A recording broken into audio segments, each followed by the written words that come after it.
Hey, welcome. There was a couple minutes delay here. We're live now, and I tell you, we have a gentleman from Rock Hill on the line. I happen to know him very well. He's my brother. So we want to come to you today because Steve is transferred into a new role, and a role that's very important. And we felt that it's important to really kind of dive into why would you leave pharmaceutical? Why would you leave a career to get into something else? And I think you're going to find out why. So, Steve, tell our viewers who you are, what you do, who you are, what you do, and who you serve. Well, first of all, I'm your older brother. We grew up together, so we have a lot in common. Yes, we But do. for years, I was in the pharmaceutical biotech industry for, 10, 15 years and got into recruiting, had my own recruiting business for about 28. And I just felt led to do something different. And being an extrovert, uh, having put our kids through Christian schools their entire career, their entire Mhm. lifetime, my wife and I decided, well, maybe I should look at something else. I felt called to serve on the board of trustees at the local Christian school here in town, Westminster Catawba Christian School. And then from there, serving as board chair for a couple of years, I was asked to be in the development department. And right now, I'm the director of development. Another word for development is fundraising for WCCS, which is our shortened version for Westminster Catawba Christian School. So, what would you say? Like, I totally know when you get your heart behind something. You obviously uh, have taken your kids through Westminster, and so you saw the quality of education that they were producing as they were going through. And I know personally, we could give a shout out to every single one. They've done very, very well. So their foundation was built in that formative years, which is school. What do you think when you look at the schools now? I always when I was asking you to come on, I think we've steered away from the math, the sciences, and the reading, the basics of school. What would you say if you? I want you to kind of speak to our viewers from the standpoint of what value are you bringing in education to your local area that you see as really different because it is very formative your educational years. Well, we've always had our children in Christian schools, and my wife and I felt like we needed them to get a strong biblical foundation as the number one priority, and that has always been first and foremost in our family. Secondly, was the academic curriculum, which had to be very strong, and uh, WCCS and a lot of many Christian schools are very strong academically, and they're college preparatory, Hmm. meaning that whatever's taught in the classroom with the basic subjects, reading, writing, and math, and civics and social studies, all are taught very aggressively and prepares them for the next step, whether they go to a 2 year college or a 4 year college. And the third thing, Pete, I think is the extracurricular activities that our kids and the kids in the school are getting right now. Not only sports, but also fine arts, theater, band, and some of the other areas of concentration. You know, when you have a organized and less chaotic classroom, the kids thrive. And we're seeing a lot of the uh, public school families are coming to us right now. And we do have admission standards. We just can't admit everybody, but our growth, our enrollment has skyrocketed over the past 3 or 4 years. Ever since quote COVID, we've had a tremendous increase in enrollment, and I think I speak for all Christian schools across the country. It's been very nice to see that. Yeah, what I think when we were growing up and we were in school, it was learn the basics. Get the foundation of the reading, the like you said, the curriculum of a basic foundation down. Because like in anything, you're building a building, the foundation is critical. So, in your new role, what has been the biggest challenge for you in communicating what you just said? What would you say has been that? Wow, that's Mm, tougher than I ever thought. yeah. Well, I always tell people, they say, Steve, what do you think of your new role? And this is what I tell them. I said, it's the toughest job I've ever loved. And what I mean by that is it's a challenge. Development fundraising, as you know, Pete, is all based on relationships. Hmm. And because of those relationships I have in the community here, which is the upstate of South Carolina, I've been living in this area for almost 35 years. I do have those relationships. So when I meet with people, uh, it's really, uh, sure, it can be a challenge, but I'm always telling them about the school, our mission statement, and some of the things that God's provided over the years at Westminster Catawba. So it's a challenge, but being in the marketing and sales arena, I really enjoy that. It's something that God's given me some gifts in, and I enjoy using them for Him. Hmm. So what have you? Yeah, no, I totally agree with you. What do you think, like in a development role?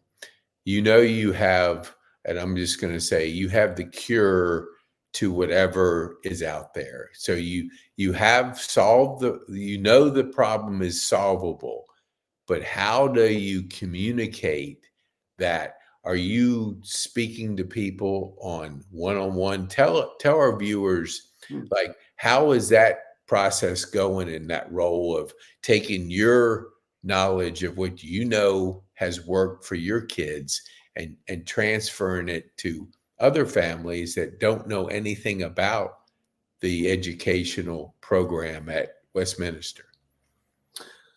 Well, we have a complete staff. We have the missions department. We have full administration, faculty. Um, our best advertising is word of mouth, where when families come in, they're so impressed by what the school is giving their kids, is that they tell their neighbors and tell their friends. That's one area. Second area is that when folks come to my office and I go to their office, I tell them about the mission of the school. The mission of the school at Westminster Catawba Christian School is to educate students to better our world as disciples of Jesus Christ. So it's like a three-prong approach. We Mhm. educate the kids, we prepare them to go out into the world. And when they do go out in the world, they become disciples, not only knowing what they've learned in high school, but also knowing how to take care and how to address some of the challenges they get in the world. As you know, Pete, the world is very chaotic right now. Yep. And there's a lot of things going on that are really challenging to families. So Mhm. that three-prong approach seems to be working for us. Yeah, I had a gentleman here because I'm down here at Overture, which is a 55 and older, and we were talking one day, and he's, I think, I want to say 94. So he's been, he's had a long life of experiences.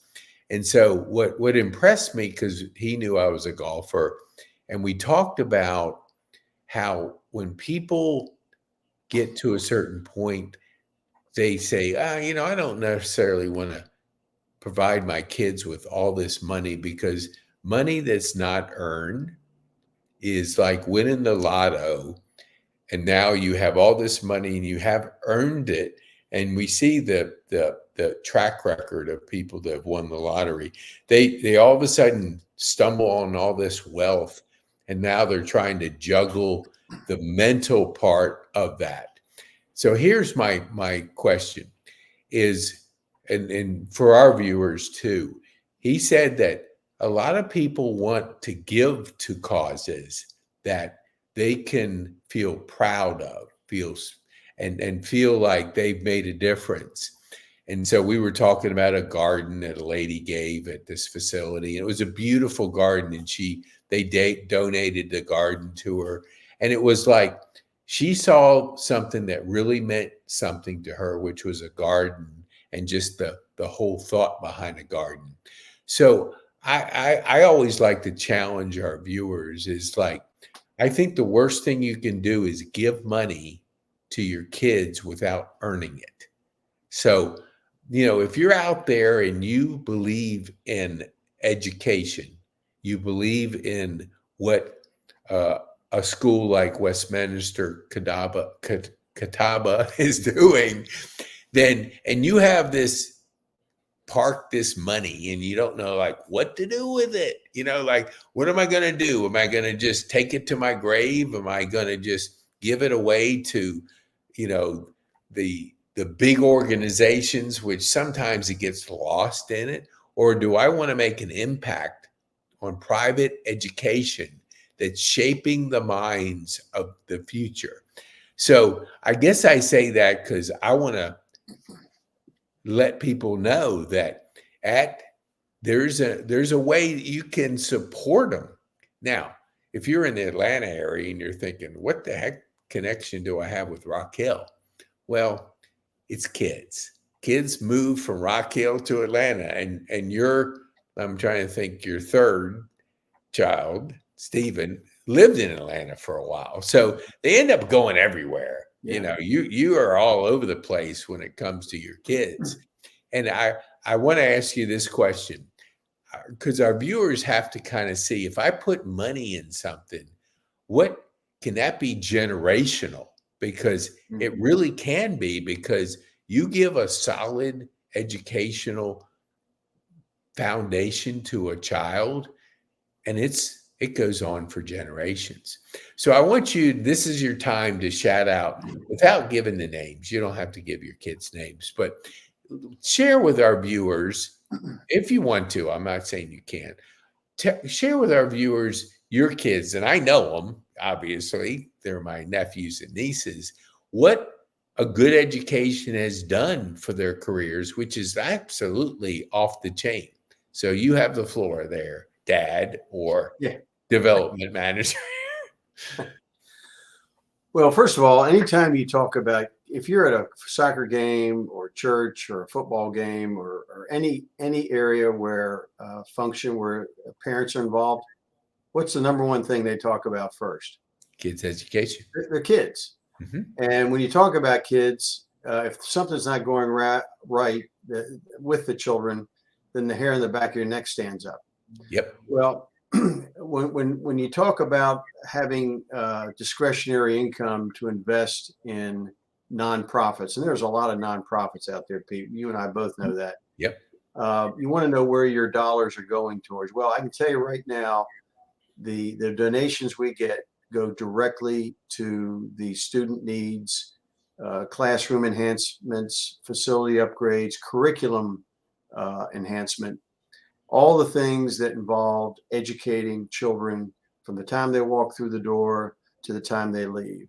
So it's an investment in Christian education, number one. Number two, you're actually investing in that child. And, all five of my kids, as you know, went through Christian schools, and, God's prepared them. It hasn't been easy. They've been up and down, but they know how to handle some of the valleys, and they enjoy the peaks when they go through something that they've really accomplished or enjoyed. So it's just it's an ongoing uh, kind of investment when you have that discretionary income. I welcome a conversation. You see our website link there below. If you go to our website, you'll go to development on the giving icon, and it'll bring up my contact information. Love to talk to you about it. Love to tell you where we're going, what other previous investments in our school has done, some of the tangible things you can actually see, new facilities.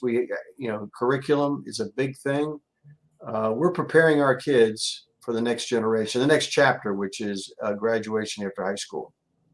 Yeah, you said something which I wanted to go back to is, and I had a gentleman yesterday. We talked extensively on emotional intelligence. It's handling the ups and downs of life. And if we think we can skate through life without challenges, we're not being realistic, because they're going to be there. You're going to find yourself at a place where you're going, whoa, a storm of life. So I think when you have a solid foundation in education, I think what you alluded to is, there's peaks and valleys in life. And when you hit that bottom part of it, if you're not prepared for it, Mm. it's gonna it's gonna expose maybe cracks in the foundation, as I like to say. So I think when you're putting dollars, and I don't know the return, maybe you can comment on this. You put $1 in private, focused vision, why education, the amount of money that it returns. Like for our audiences out there going, hey, look, I've got this money. I can buy a big TV and upgrade my TV, or I can put it in to generational education. It's like, and I want our viewers to kind of really think about where you're putting your dollars, because I think a conversation with you would help them to understand that when you're making those choices, Mhm. that a dollar here in education or a dollar here in a new TV going to be completely different. Yeah, the TV is going to look good. Your football games will almost look like you're there. But having education, investing in the education, I don't think there's too many things in the development of our kids that are so important as that. And I want you to comment once, because I remember we were the chain gang when we came up there, and it was a high school game, and there was like, I think you guys had 13 on the team, and the other team had, so many subs that they packed the sideline. And it was an experience working the chains with you, small school against a big a big school. So it's almost like today, private education versus public education. And I don't want to say anything negative, but I want our viewers to know that, hey, some areas are stronger than others. And so your education, and we have a guy named Paul who actually selects the right schools for people. He's in our area, and he worked for Mount Perrin, which is a big Christian school down here. And there's nothing more important when you're buying a home. Where do the schools come in Mm. contact with that home? So, how big of an area does Westminster cover? I mean, are kids coming from Charlotte? Are they coming from how far away are some of the kids coming to be a part of Westminster? Well, Rock Hill, South Carolina is like a bedroom community of Charlotte. It's about 20 miles south, Hmm. and we're in York County. And the York, Lancaster, Chester County area probably has anywhere between 200 to 250,000 residents. So to answer your question, it's not only a tri-county area, but we're actually getting families who are enrolling from the greater Charlotte area, up past Gastonia, uh, even in the down further in Indian Land, South Carolina, and some of those areas where it's maybe a 35, 40-minute drive. Hmm. But I think parents have made the decision that they want their kids going to an alternative to public education, which is a private school or a private Christian school. Now in South Carolina, we just passed or about to pass the student voucher program where families will get a certain amount of money. It's due to be passed, due to go into effect the next school year, which starts in August of 2024. Hmm. And it will give parents about $5,000 to use for a private school or private education, Christian education. So that is something that's got a lot of buzz. It's a limited program. Only 5,000 students in the whole state will get it on the first year, and then it goes to 15,000 the second year. Really is something that a lot of states, Iowa, Alabama, some of the other states, probably a half a dozen, have already passed this bill. And South Carolina is in the process of doing that, hopefully before the fall starts in 2024. Yeah, I mean, whenever you change something, it takes a lot of energy because your your school system has been doing it for 100 years or 50 years, whatever it is, and you attempt to give people a different pathway, it takes an act of Congress to make those changes. Until that comes about and we have the necessary funds flowing in, give our viewers an idea how they can support you. Is it like the Elon Musk of the year of the world that can give you millions, or do you have a program? And this is a loaded question because I participate in it, where they can put a little bit in each month and it can go to a great Sure. cause. Give our Yeah, viewers an idea of that. yeah. What you're talking about is a recurring gift that happens every month, and certainly we have a lot of those. But before anybody that's listening to this podcast makes a decision about giving money to anything, they want to know a little bit about what they're giving it to.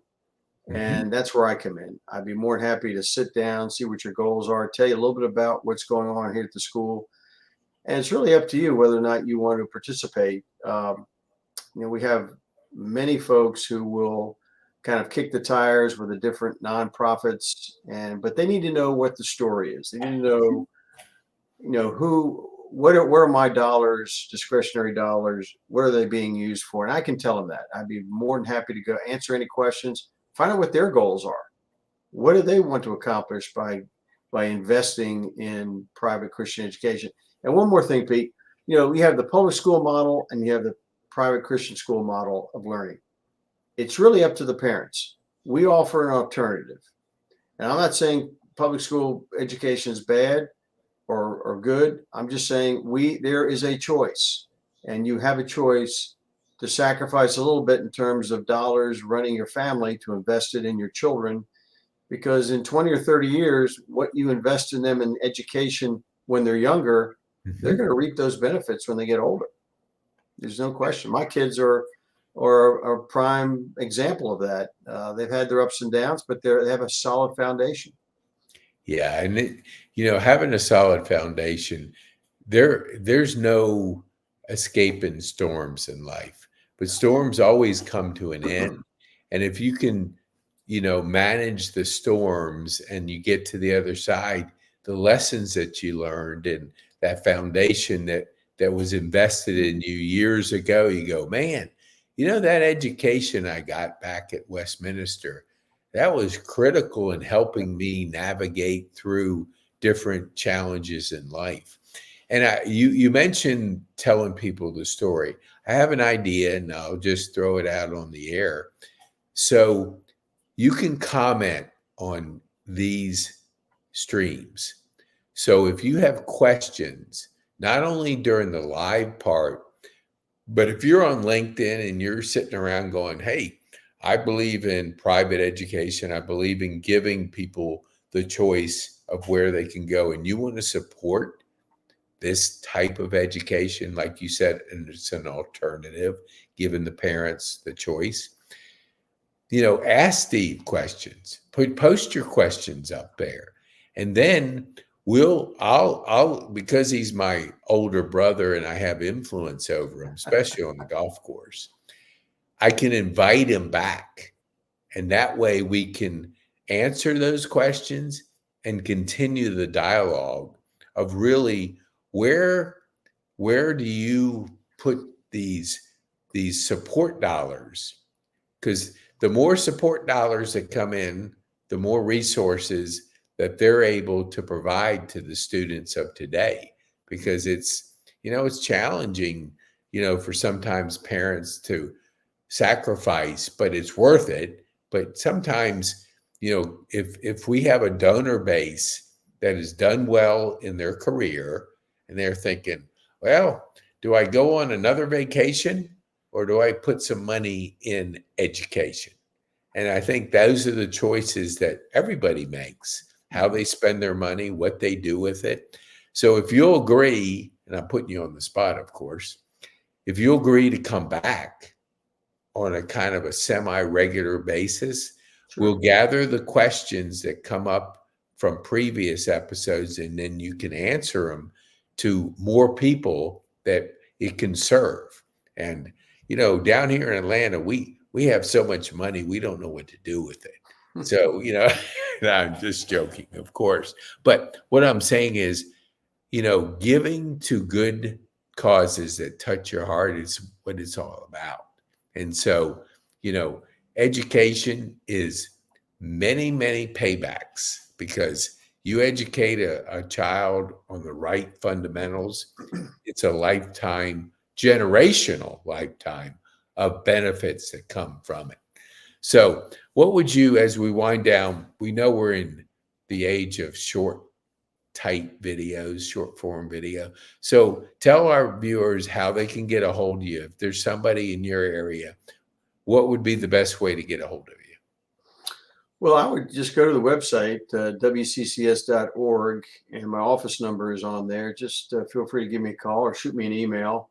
Okay. skane@wccs.org. I'd be happy to talk to you. Again, this is a different model. It's not for everybody. It's a private education school model versus the public school model. And the parents make the choice. Parents make the final decision. We're here as a way of making that runway a little bit smoother on talking to you about enrolling your kids in a Christian school. Awesome. Yeah. All right. So we always give our viewers the last word. So what would you want our viewers to take home from our time with them today? The one thing. Well, the one thing that God gives you is that He gives the parents the final decision on how to bring up their children. So that's what you have to think about. You have to think about what is best for your children. If you have some challenges in the current educational model that your kids are in, I would invite you to explore the Christian educational model. And it seems to be growing in popularity throughout the country. I keep in touch with colleagues in development as well as heads of schools in different areas of the country, and they're experiencing a record enrollment. Not everybody can get in because there's certain admission requirements, but it seems to be something that is headed for the future in a really, really bright way. Yeah, totally agree. And I have nothing to add to that. You got the last word there, brother. And I'll be back on the golf course very soon. And even though you can outdrive me, wait. Just barely. No, a little bit more than, but now, before 2 years ago, you would get me by a little bit, but I'm working on my putting. So you're bringing it back. Yes, absolutely. Yeah. Well, thanks, Steve. We appreciate you being with our viewers. All right, Pete. Enjoyed it. I'll see you soon.